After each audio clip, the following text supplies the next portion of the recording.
Y Combinator turns builders into formidable founders. And formidable founders are people who get what they want regardless of what obstacles are in the way. Like these guys, the co-founders of Delve, the compliance startup that is accused of faking SOC 2 reports. The co-founders of Delve are 21 years old. To me, that's a kid. I'm not excusing what they did. Fraud is still fraud, but it does raise a question about who else is responsible too. What is going wrong in the ecosystem when two 21-year-old kids are committing high-level fraud? This video isn't about one specific fraud or one specific incident. It's about how Y Combinator benefits from bad behavior that they incentivize, but at the same time avoids responsibility when it goes poorly, and why that's a problem. Yesterday, I saw this partner at Y Combinator post this.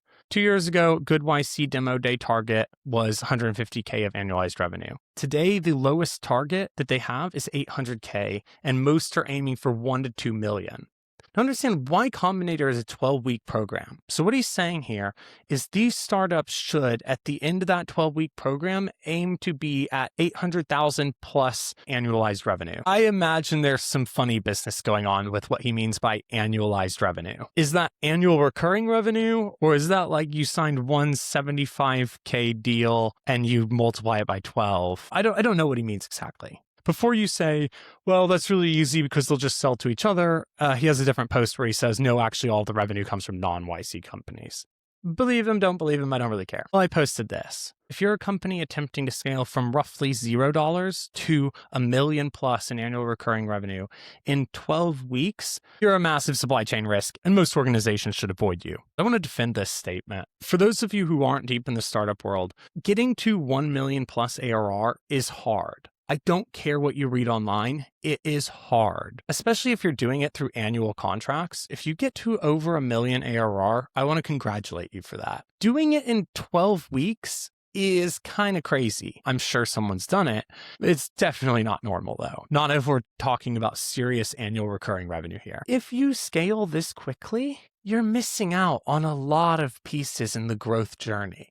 If you're 22 years old selling enterprise B2B SaaS, you do not understand your customers' needs. You learn your customers' needs over time as you sell to them, and you adapt based on that feedback. If all of that is compressed into a 12-week cycle, you're going to miss some stuff. And I don't just mean features. I mean, you're going to miss access control requirements and things of that nature. And at the same time, your organization is supposed to be maturing during that growth phase. You are supposed to be going from 3 founders on your personal laptops to having managed devices, granular access control. You're supposed to be developing internal security posture and internal organizational maturity that you do not have when you are at $0 in revenue.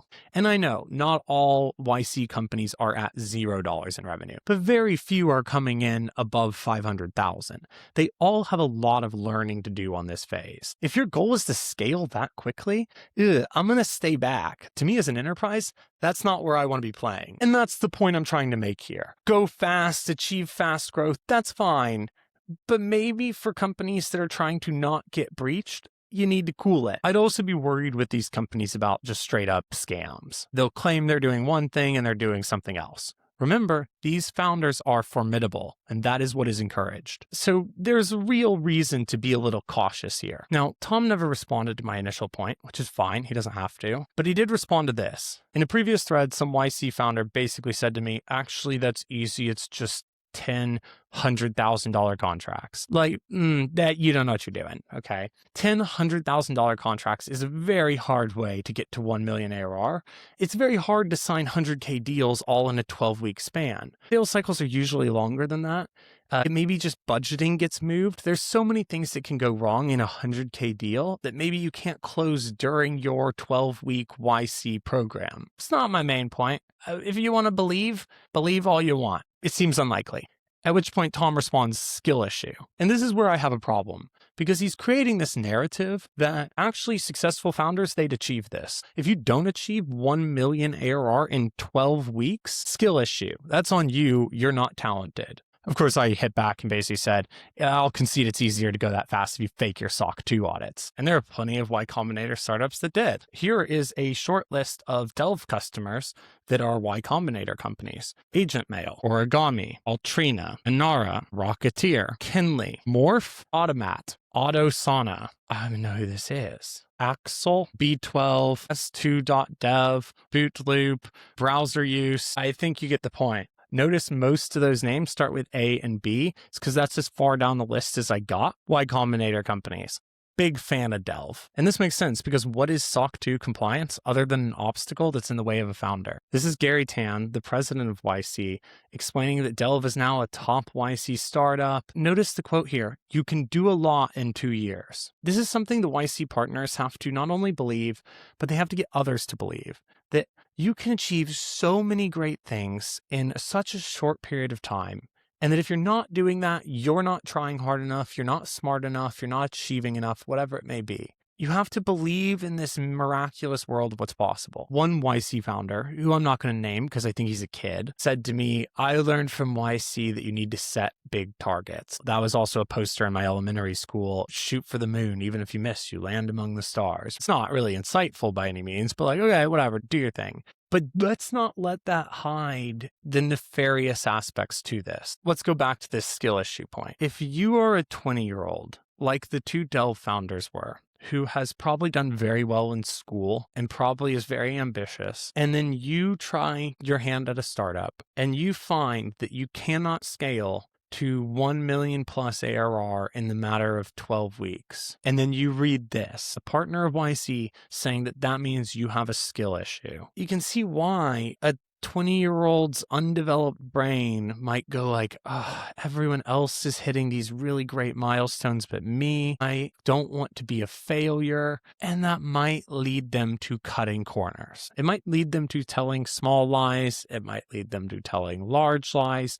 It might lead them to committing fraud. Tom and the other YC partners are trying to build up this vision that YC has all these great outcomes because it creates this demand from investors for their startups. Tom here has a reason to try to tell you all of our startups are hitting million ARR milestones in a matter of weeks. But when you read this, you can see why some founders might start to cut the corners that they did. Now, they might do a full-on fraud like Delve, or maybe they just do smaller fraud like Light LLM using Delve to get a fake SOC 2 so they could get more customers and then ultimately get breached. Regardless, we're really contributing to this ecosystem in a way that I don't like. I don't want to be putting this pressure on 20-year-old kids. And when I say kids, that's what they are. The average age of YC founders has gone from 29, 30 to 25 over the course of a couple of years. And the number of 17 to 21-year-olds has gone up. And so you increase the pressure tremendously. And you've said, and we're going to use younger founders to do it. Founders that will get what they want regardless of the obstacle in the way. Regardless of the law, regardless of compliance, regardless of the truth, regardless of ethics, this is what they're after. And I don't know what the answer is. YC is going to do what YC is going to do. And the consequences are felt outside of YC. YC cut its relationship with Delve, which means, of course, they lose that investment. But who cares? They already got a huge number of portfolio companies SOC 2 compliant ahead of time. And yes, they lost in this case because of the fraud. There's probably another one of their successful startups doing something similar to what Delve is doing and getting away with it. It becomes a numbers game. It's just a calculation. How many are going to cross the line that Delve crossed and get caught versus how many are going to walk that line just to the edge and maybe get away with it by luck? And how many aren't going to get away with it, but the cost will primarily be on others?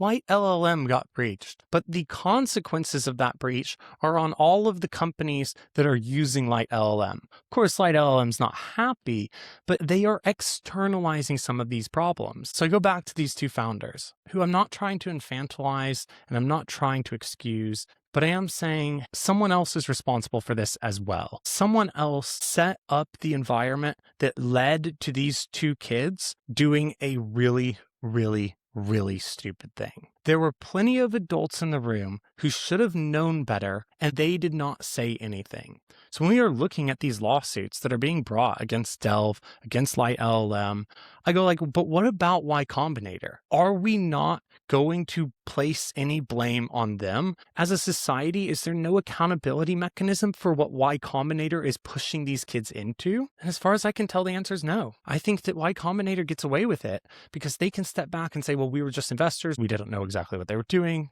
But on the other hand, they're talking the way they're talking. They're building up this environment that leads to this shit. And I don't think we should just excuse that. I don't think this is the type of behavior we should let them walk on. Y Combinator's plan is brilliant. They big up expectations, set really ambitious targets. They don't really talk much about the obligations placed on these companies, and they've externalized the costs of the negative outcomes. They've said that's on either the companies that used our portfolio companies or on those portfolio companies themselves in some cases. That is just an acceptable loss to them in order to hit their winners. They're going to invest in a bunch of companies and some are going to burn to the ground, but others are going to succeed spectacularly. But what I don't like is that the ones that burn to the ground sometimes burn to the ground doing the thing that they thought they were supposed to be doing because of the type of language that they were being told by the people who are meant to be adults. So maybe I'm not even talking here to enterprise buyers, and maybe I'm not talking to Y Combinator. I'm talking to you if you're a 20-year-old kid listening and saying, don't believe these standards. Don't believe that everyone in your cohort is hitting $1 million ARR in 12 weeks. And don't believe that you're not doing a good job because you don't. And don't trust the adults in the room that they would stop you if you were going too far. I think it's part of their plan that they don't.